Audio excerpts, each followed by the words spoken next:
At 55 minutes past 8 a.m. Welcome back to Good Morning Kenya. My name is Mike Miguel. Now we take a look at a different topic that centers around the Mechanical and Transport Directorate that falls within the Ministry of Roads and Transport. What is its mandate and its contribution to the wider goal of infrastructure within the country? And for that conversation in studio, I'm joined by Engineer Jeremiah Kivuva, who is a regional mechanical engineer in Meru region. Welcome to program. Thank you, sir. And also Engineer Benedict Mutunga, who is the Deputy Chief Mechanical Engineer at the Mechanical and Transport Directorate, State Department for Roads. Karibu sana to the program. Thank you. How are you doing this morning? I'm doing fine. Yes. Yes. Thank you. Now let's talk about Mechanical and Transport Directorate. First of all, for anyone who is hearing this directorate for the first time, and I'll start with you, Engineer Benedict. What is MTD? What is its mandate within now the Ministry of Roads and Transport? Okay, thank you. Mechanical and Transport Directorate is one of the directorates within the State Department of Roads. Mm-hmm. The other directorates include the Roads Directorate, mm-hmm. Materials Directorate, and Kenya Institute of Highway and Building Technology. Mm-hmm. The directorate has a very rich history. In fact, it dates back to the end of the Second World War. Wow. When the Second World War ended, there were equipment that were being used for the Second World War campaign that mm-hmm. was spread across the East African region. Yes. And when the war ended, the military retreated back to the barracks with the military arsenals, and that the other equipment which was being used for civil works was left scattered all over the East Africa region. In 1949, mm-hmm. the then governors of the three East African countries met and came up with a mechanical transport and plant fund, which was to manage the equipment that was being used for civil works within the three countries. Mm-hmm.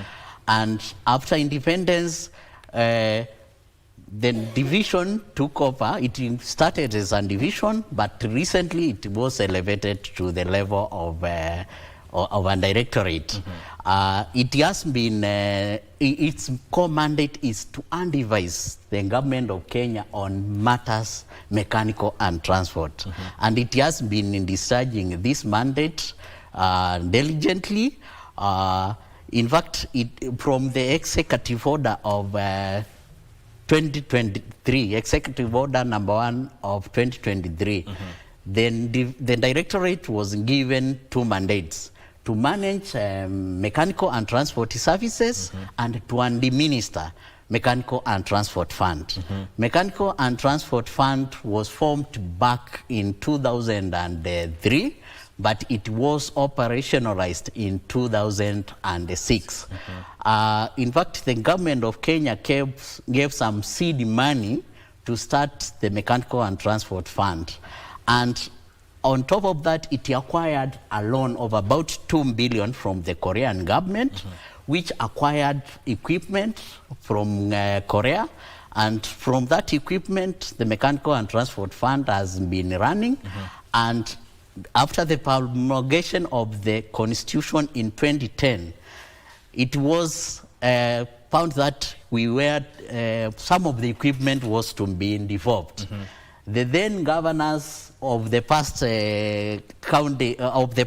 devolution dispensation sat and came up with a formula through the transitional authority then, that the national government should remain with only 20% of the equipment, and mechanical and the counties were given 80% of that equipment. Mm-hmm. So Mechanical and Transport Fund got its capacity go down, but since then it has been going up.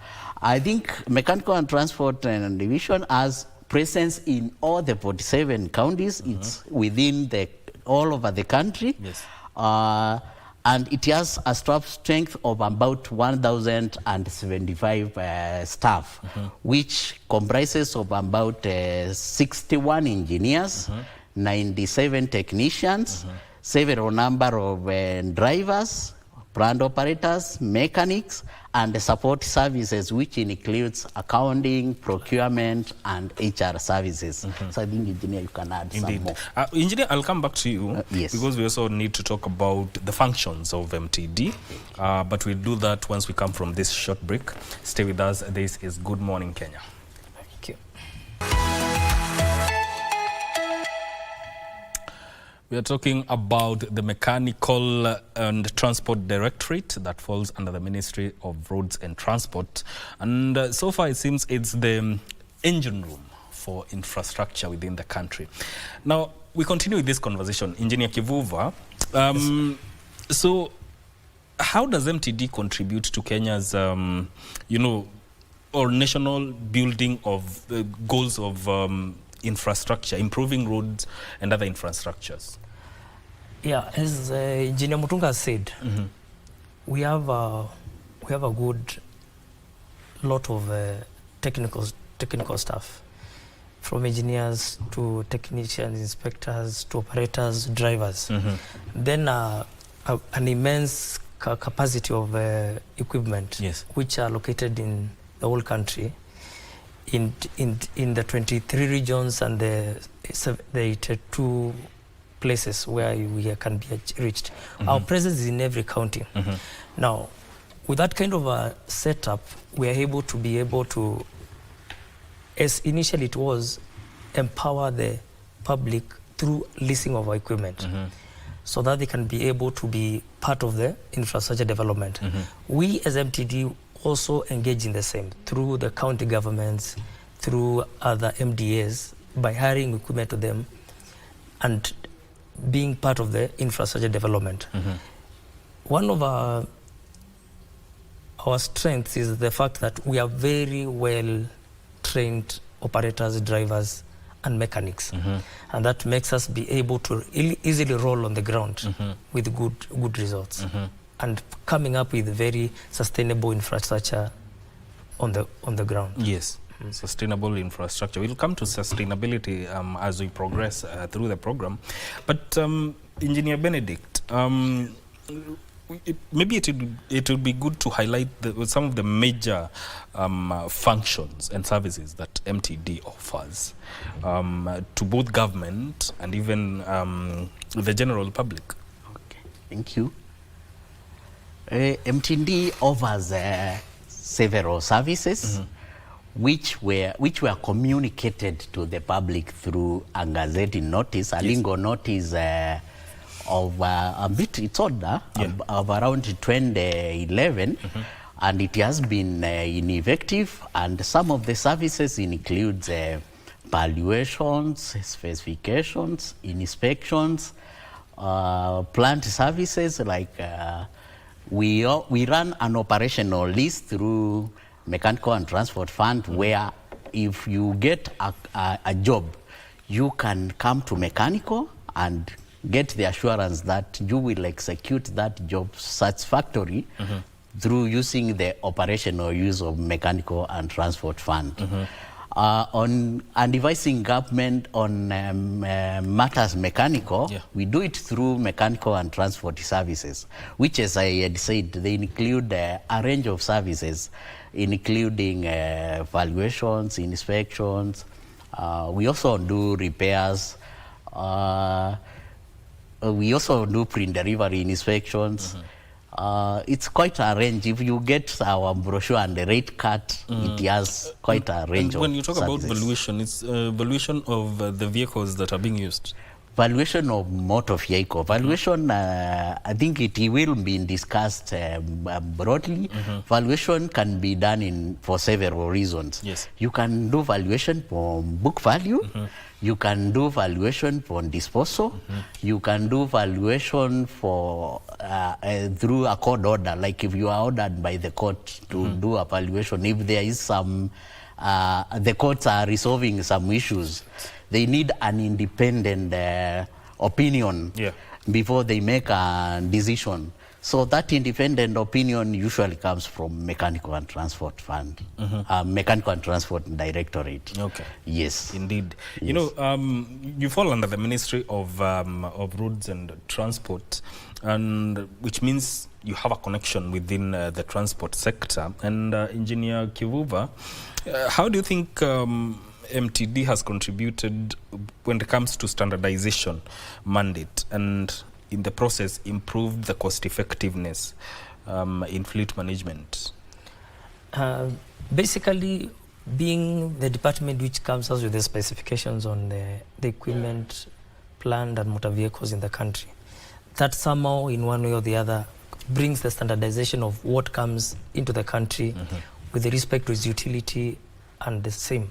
So the process of having new equipment come into this country or even new motor vehicle come into this country, this is easily captured by the fact that we are the ones who are mandated to give the specs for these things. Then we do the post-delivery inspection to clarify and make sure that what was required meets the standards of this country. And I think Engineer Mutunga can add on the same. Yeah, on standardization, I think it's an area that is very broad. We do standardization, like we try to make sure that whatever vehicles they are acquired for public use, they are of certain standard. And we endeavor to make sure that when we are acquiring those vehicles, we acquire a range that can enable the government or like even the suppliers keep some inventory such that whenever we want that equipment or vehicle is in due for repair, you don't have a long lead time for you to wait for spares to be shipped to the country so that the vehicle can be repaired or equipment. If we have a wide range variety of vehicle and equipment, it presents a challenge. Like what inventory do you keep? So that's why we ensure that government always acquires similar, majorly similar models of vehicles that have been approved and found that they can perform in Kenya. From on the efficiency point of view, in fact, we were involved in the coming up of the government financial lease system, in which we found that the most critical services within government could not be very well served when the government was maintaining, owning and maintaining equipment, vehicles on its own. Sections like the police, right now if you go to police, they have current like modern equipment, and that was meant possible through the standardization that brought about that financial lease arrangement for utilization of vehicles, such that the issue of maintenance is taken out of the government and now charged to the private sector who have already specialized in the provision of that, in the maintenance of such vehicles that are acquired through the financial lease. Yes. Indeed.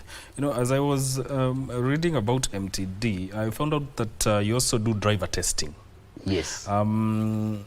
You carry out driver testing, and how is it categorized, and how is it different from what you are used to at NTSA? Yes, we do driver tests.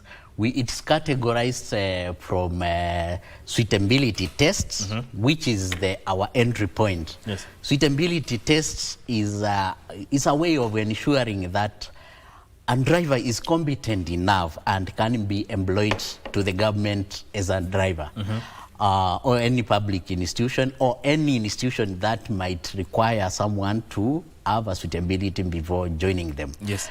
Suitability test differs from the tests administered by NTSA in that there is a threshold for person to undertake that exam. For you to undertake suitability test, you should have had at least a D+, which is the minimum qualification for a driver to join public service as it was set by the public service. So for you to do suitability, you should have that minimum qualification. And after you have done a suitability, you will, if you are recruited to the government, that when you do now the occupational tests, which are promotional tests. Yeah, they are majorly geared towards the career progression of people who join the government as plant operators or drivers. Yes. You've talked about categories. Yes. And also, you know, Engineer Kivuva, what specific skills are assessed during this driver's test? Basically, it's about vehicle control, and especially on the capacity to be able to manage to manage operations on the main road, specifically on issues of on cognizance on road signs, also being able to address the issue of in case of any risks. Like we also do conduct what we call defensive driving. Those kind of skills are the ones we test. Is this person aware of the rules which are supposed to be used on the roads? And if he's aware about the rules, what are some of the cautionary measures he's supposed to take when he's on the road, so that we have safe drives on our roads and reduce the rate of accidents in our roads. Yes. Engineer Benedict, you know, still on this testing, these are the people you test are the ones who want to work for the government. Yes. What about collaboration within the private sector? How do you operate? Do they come for you for these tests, or what happens? Yes, there are some instances where private operators or private entities, for example, Magadi. Before Magadi, they involve us in their recruitment of Magadi Soda, that is. They involve us in recruitment of their operators and the drivers, and they require them to have the suitability. So the suitability or the occupational tests. So when they want to have their drivers tested, they usually write to the chief mechanical engineer and requesting for that service, and then that service is administered as per the standards of the Ministry of Roads and Transport. Yes. Yes. Let's look at the road sectors now. Engineer Kivuva, who are the primary users of the mechanical and transport fund, equipment for hire service? Equipment available in Mechanical and Transport Directorate are available for use by both private and government sector. And the rates are also specified through a gazette notice. Yes. Whereby in the government sector the rates are lower, and in the private sector they are a bit higher. These equipment are available for lease for all the functions appertaining infrastructure, in building construction, and even in the road construction. Now, in the road construction sector, where basically most of our equipment are highly utilized, there is private hire, whereby individual people can come and lease our equipment, plant and motor vehicles for use in road construction.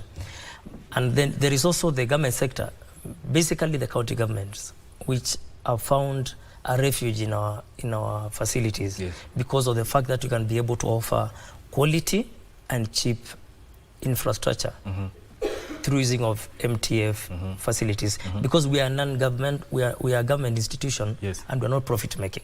The fact that we are not profit making means that most of the money which will be given for the roads construction will go to the road, and so we'll have a higher output and a higher quality based on the fact that we are not profit making. We are not looking at anything beyond just the delivery of quality roads in our country. And so with this wide distribution of the availability of equipment across the country, these counties, these parastatals, even like Kengen GDC, we have been very much involved in GDC in setting up of their rig spaces and also the infrastructure in the geothermal space. Kengen, we have been involved like in Sagana in doing desilting of one of their dams. and some other spaces we have been used in doing the infrastructure. So we are available both for private and government sector. Also through what we call the force account, which can be implemented through KERA, basically KERA, whereby MPs can give money through KERA for administration, and then MTD implements the same on the ground. So we are available for both the private and government sector. But majorly, the biggest client is the government sector, and majorly the county governments of our country. How has that been working with the county governments and also the private sector?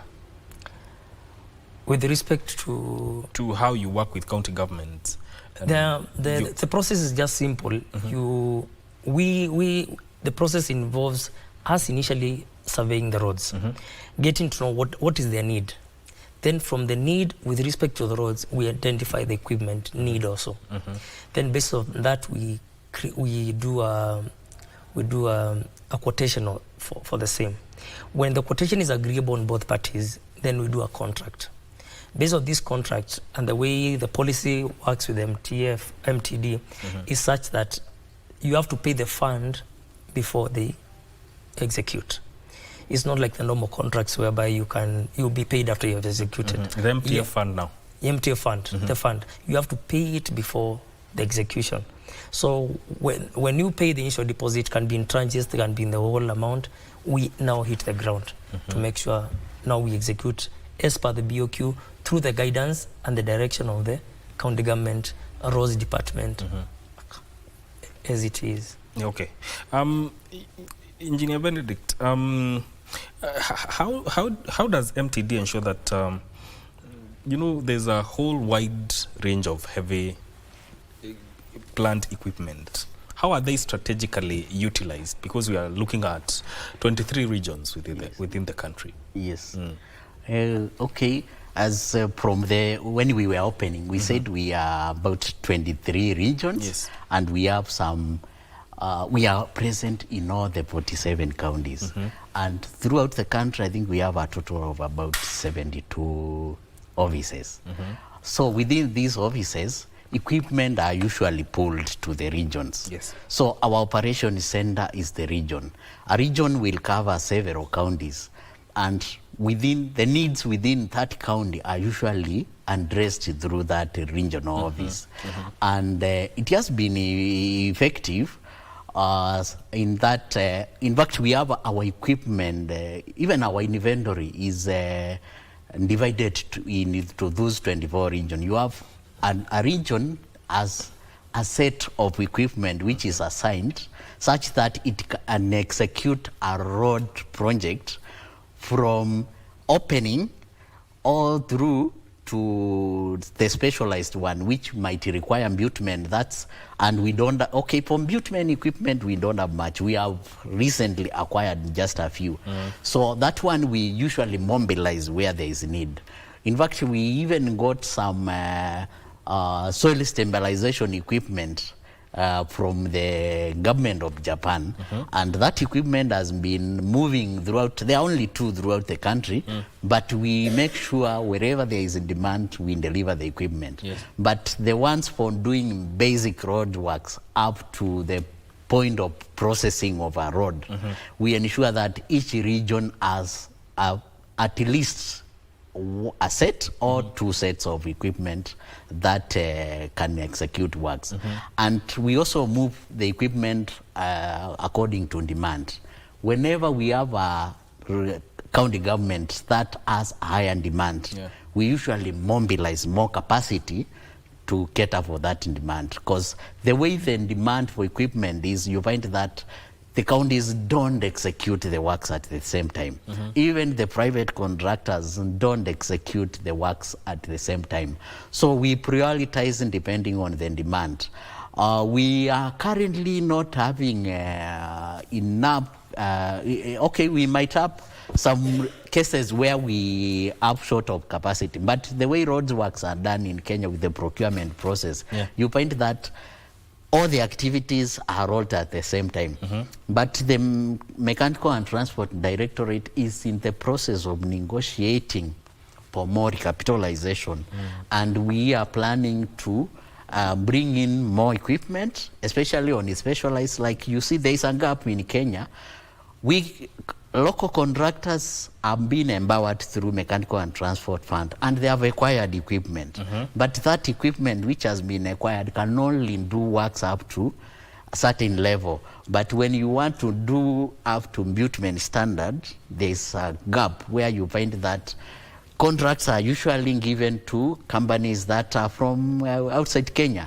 But now MTD is planning now to bridge that gap and empower contractors again, the way it did for the basic operations of our infrastructure and development.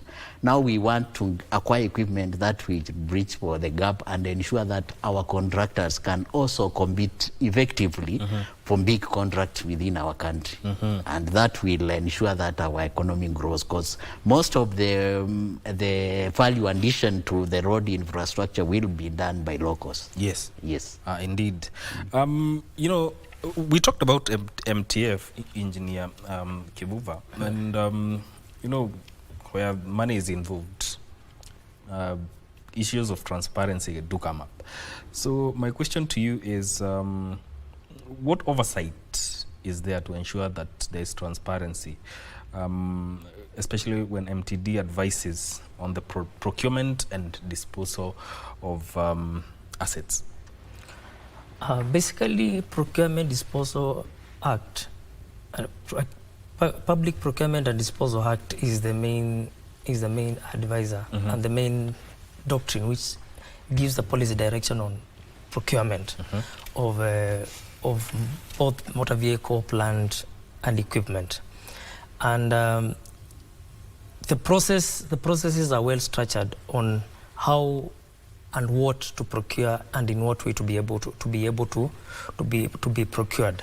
So we have a specification department which is entrusted with coming up with the specs and using the same specs be able to advise the clients. Like the way if a county wants to buy an equipment, they will request the department to give their need. Then using the need, we create a specification which will now inform what kind of an equipment, plant or motor vehicle they may need to have to buy.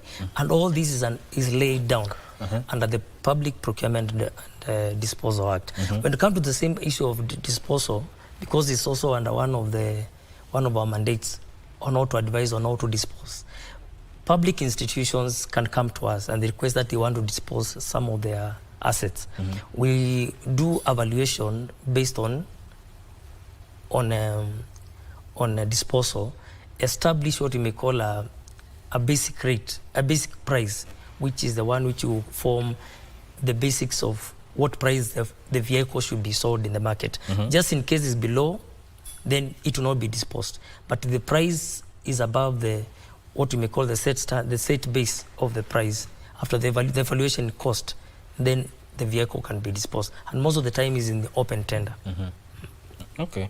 Engineer Mutunga, you know, sometimes we have vehicles being repaired in a private garage, government vehicles being repaired in a private garage. But when it comes to MTD, what is the criteria for identifying such garage? Okay, there is a criteria for identifying garages to repair government vehicle. In fact, we maintain a database of approved garages that can repair government vehicles throughout the country.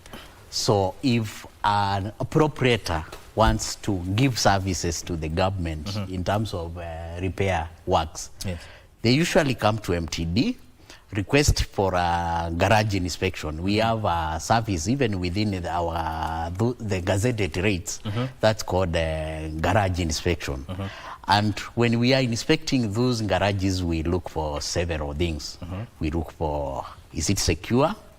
Does it have the human capacity to carry out the repairs? Like we also look at the qualifications of the staff. Is it properly insured against burglary? Is it properly insured against fire?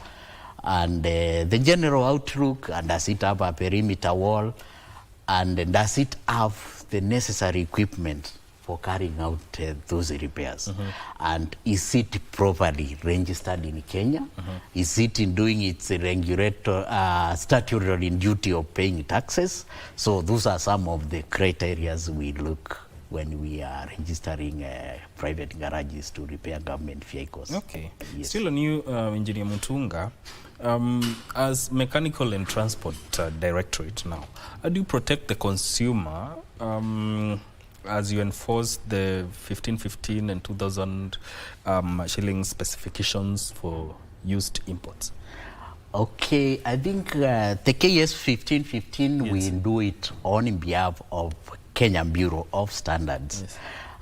We ensure that the consumer is protected. You know, even the drafting of the KS 1515 as the input of the Chief Mechanical and Transport Engineer, because when that document was being developed, we were involved. So for us, we protect the consumer by ensuring that the product that is coming into Kenya meets those standards. We follow that standard and ensure that the vehicle is not more than 8 years. For now, I think that KS 1515 is under review. Yes. And it's it will come up with some revisions. There will be some additions, but as for now, we are following that standard to ensure that Kenyans get the right product. And that also applies for heavy machinery? KS 1515, yes, also applies to heavy machinery, but heavy machinery, majorly you might find that because they are not road going, so sometimes they fall in different way of inspecting. You don't use the KS 1515 for heavy machinery because the KS 1515 majorly is geared towards roadworthiness. But now a construction equipment, Yes. there are some road going and there are those which majorly work on road, off-road. In fact, there is a gap. There needs to be a standard for inspecting heavy machinery. There is a gap which I think we are in conversation with the KEBS to ensure that such a gap is filled.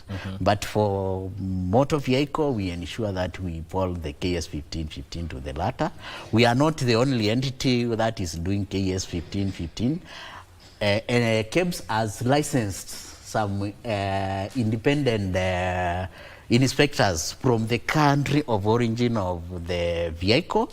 In fact, it is the process, that inspection is within the process of homologation. Homologation, I think it's a lingo term that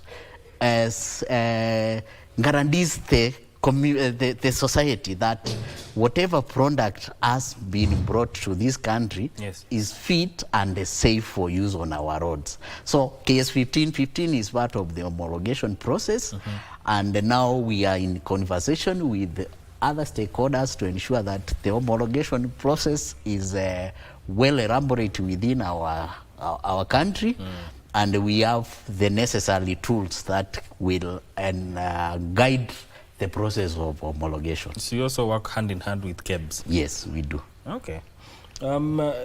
Engineer Kivuva, you know, what is the most requested purpose from for MTD, especially when it comes to vehicle and equipment valuation services? Valuation services are requested for several issues.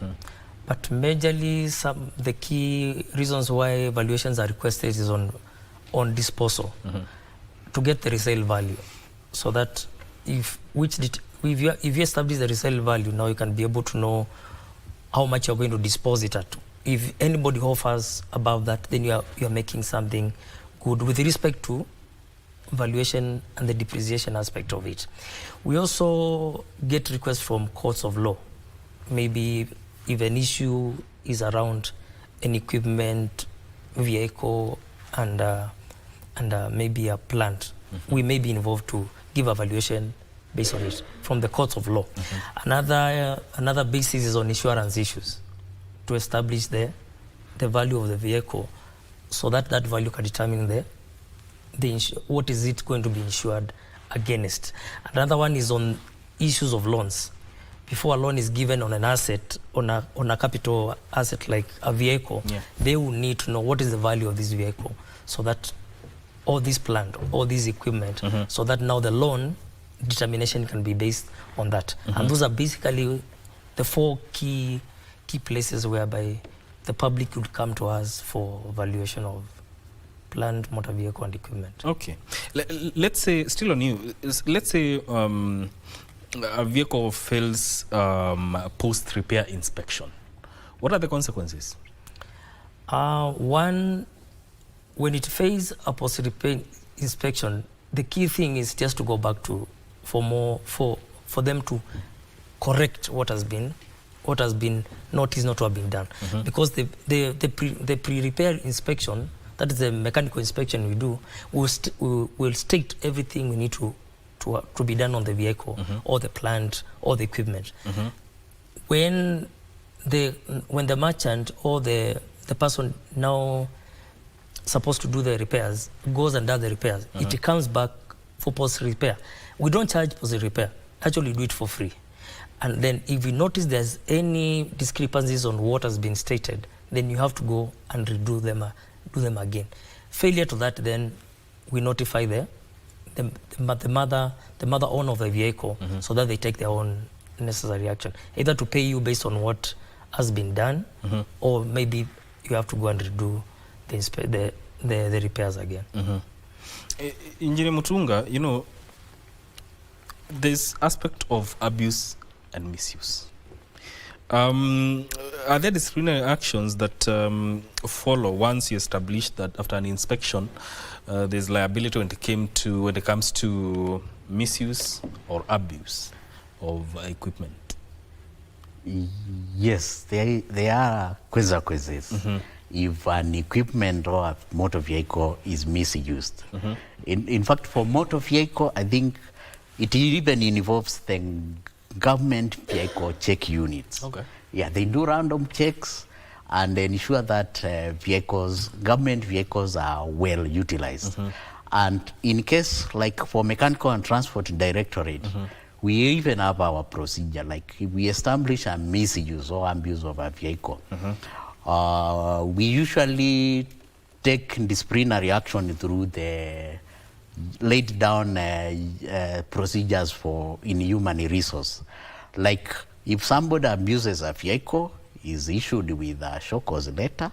If he doesn't give a satisfactory answer or to that misuse, it's usually the person in charge of the Mechanical and Transport Directorate escalates that matter to the Ministerial Human Resource and Advisory Committee. In that committee, the issue is usually deliberated, and once deliberated, the person might be requested to appear before that committee and explain to the circumstances leading to that abuse. If it's not satisfactory, that committee can recommend.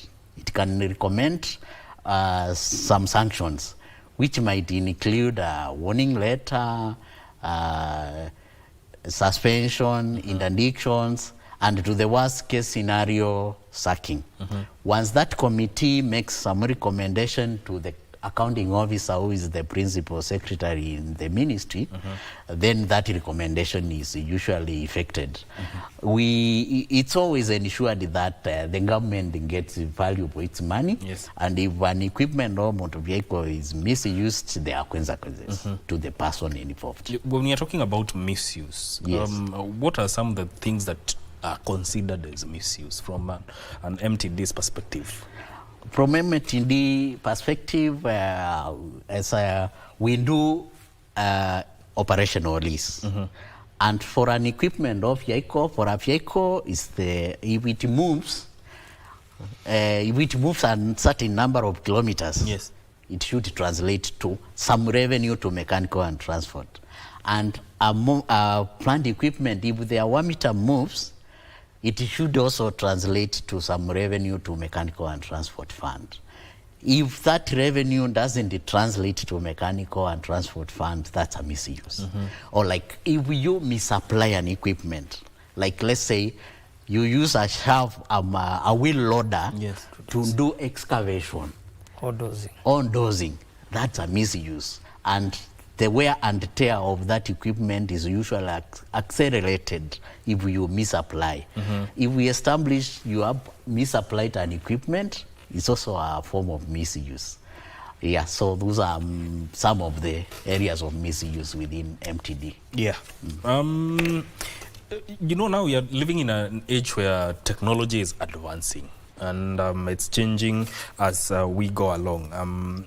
Now, when it comes to mechanical and transport department, how are you responding to emerging issues now? Because innovation is rife. We are talking about digitization, e-mobility, issues of climate change. How are you adapting to that? Okay, thank you. Mechanical and Transport Directorate is really responding to advancing technology. And it's also responding to advanced climate change. Yes. In fact, Mechanical and Transport Fund has already developed specifications that can be used to procure electric vehicle within the government. And when we talk of electric vehicles, we are talking of both the battery electric vehicles and fuel cell technologies. We have already developed the specifications, and we are in conversation with the stakeholders within the e-mobility space. In fact, Mechanical and Transport Directorate has, I think, developed the human capital that can drive the rolling out of the e-mobility technology in Kenya. In fact, the absorption rate of electric vehicles in Kenya is low. But if Mechanical and Transport Directorate can be empowered, like their presence in the 47 counties can be an easy way of ensuring we roll out the charging infrastructure. If we want, you see, one of the challenges that is facing the rollout is the lack of the charging infrastructure. But if there was an initiative that would ensure that we have charging stations, especially in the 72 offices, but for a start in the 47 counties, I think the absorption can be accelerated. Yes, on digitization, we have done a lot. We have developed an equipment management system in-house with the assistance of the ICT authority, which is hosted in Konza Technopolis and backed up in Mechanical and Transport Directorate. And it's managing our equipment. We can get most of the data about our equipment real time. And we are also working with original equipment manufacturers to ensure that all our new acquisitions have telematics. And we can get even a very critical information about emissions of our vehicle. Like we have equipment, like if we want to tell you, since we acquired that equipment, the amount of carbon dioxide it has emitted to the atmosphere, we can tell just through a click of button. And if this country, we are talking of reducing our nationally determined contribution of greenhouse gases, we will have to address the issue of carbon dioxide. And that can only be addressed like if we adopt the e-mobility, and if we ensure that right now, whatever vehicle we specify, especially from MTD, we ensure that they are very powerful and their engines have a very small breathing capacity, such that we reduce our nationally determined contribution. This can also be achieved through ensuring that, like right now, you see in Kenya, we have, most of our emissions occur because people use individual vehicles to move around. If we could have a good mass transport system, it can greatly reduce our greenhouse gas emissions. In fact, Mechanical and Transport Directorate is in the process of doing a study on the viability of manufacturing electric BRT buses within Kenya, a need that arose from what Namata is implementing in conjunction with the donor agencies. And we are in the process of concluding that study. Yes. And I'm sure the recommendation from that report, if adopted, will go a long way in ensuring that we reduce our carbon footprint. Have you considered the railway system? Yes, the railway system has been considered within the State Department for Transport. And also Namata should also be part of the implementing agencies, because they are the Nairobi Metropolitan Transport Authority, which covers about 4 counties. And I think it's one of the projects within the pipeline. And even the standard gauge railway should also be considered for electrification. You know, it is using multiple diesel units, which are still operated through diesel. But if it could also be electrified, we would also reduce a lot on our carbon footprint. Okay. Engineer Kivuva, you're also involved in technical committees like Kenya Bureau of Standards? Yes, on advising on some of these technical specs, on maybe on the same issues on plant.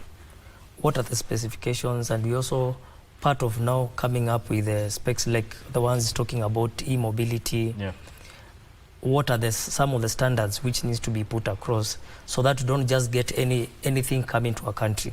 Even the issue of the batteries, the charging units, we are part of those committees as a department, so that we make sure what comes out of this is something which is standardized and which is easy to be rolled over the country with a lot of smoothness and easiness. Yes. Gentlemen, your closing remarks. Let me start with you. Okay, thank you for having us. It's a pleasure for having us to articulate the issues of Mechanical and Transport Fund. And I think the partnership between KBC and Mechanical and Transport Directorate will go a long way in increasing our visibility and educating our masses on where they can get services that with regard to mechanical transport services and Mechanical and Transport Fund. Yes. Engineer Kivuva. Thanks a lot, KBC, for having us with you this morning. I would wish to charge the public to test our services and see how we are able to roll out things which are sustainable, especially on infrastructure development, especially on earth roads, whereby we are coming up with roads which are able to go past seasons and at a very cost-effective way, because there's no profit making we are doing. So my charge to our Kenyan population is to try as come, let's cooperate together, let's form partnerships which are going to bring us a good infrastructure development for this country. Thank you. Thank you so much. That is Engineer Benedict Mutunga, who is the Deputy Chief Mechanical Engineer at the Mechanical and Transport Directorate, and also Engineer Jeremiah Kivuva, who is a Regional Mechanical Engineer in the Meru region, speaking to us about the Mechanical and Transport Department, or the Directorate, which falls under the Ministry of Roads and Transport. This is where this conversation ends, and the entire Good Morning program